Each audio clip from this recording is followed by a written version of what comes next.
ખેડા જિલ્લા સહકારી દૂધ ઉત્પાદન સંઘના ચેરમેન અને વાઇસ ચેરમેનના નામની જાહેરાત થઈ ચૂકી છે।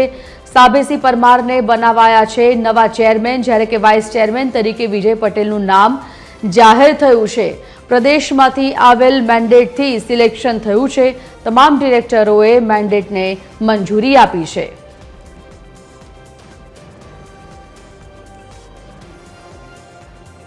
સંવાદદાતા મનન હિંગુ ફોનલાઈન પર જોડાઈ ગયા છે। અમૂલ ઉત્પાદન સંઘના ચેરમેન અને વાઇસ ચેરમેનના નામ જાહેર થઈ ચૂક્યા છે। મનન, બંનેના નામની સહમતિ તમામ લોકોએ આપી છે, શું વિગત? જી, આજે પ્રમાણે કહી શકાય છે કે અત્યારે ખેડા જિલ્લા દૂધ ઉત્પાદક સંઘ મંડળીની જે ચૂંટણી હતી, જેની અંદર 13 બેઠકોમાંથી 11 બેઠકો ભારતીય જનતા પાર્ટીએ હાંસિલ કરી હતી।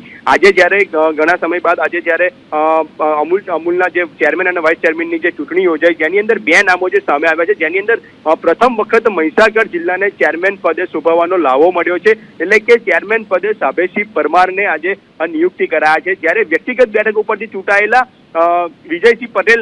વિજયભાઈ પટેલને અત્યારે વાઇસ ચેરમેન પદે તેઓને નિયુક્તિ કરવામાં આવ્યા છે। ખાસ કરીને જે પ્રમાણે કહી શકાય છે કે ભારતીય જનતા પાર્ટીની એક જે પહેલ રહેતી હોય છે કે પાટીદાર અને ક્ષત્રિયને જે સંતુલન છે તે જાળવવાનું છે, એ રીતના જ આ વખતે પણ ફરી વખત અમૂલની અંદર જે ડિરેક્ટરોની જે ચૂંટણીની અંદર હતી, જે ચેરમેન અને વાઇસ ચેરમેનના બંનેને પણ પાટીદાર અને ક્ષત્રિયનું બેલેન્સ રહે તેવી રીતે અત્યારે બંનેની નિમણૂક કરવામાં આવી છે। જી, ધન્યવાદ સમગ્ર જાણકારી બદલ।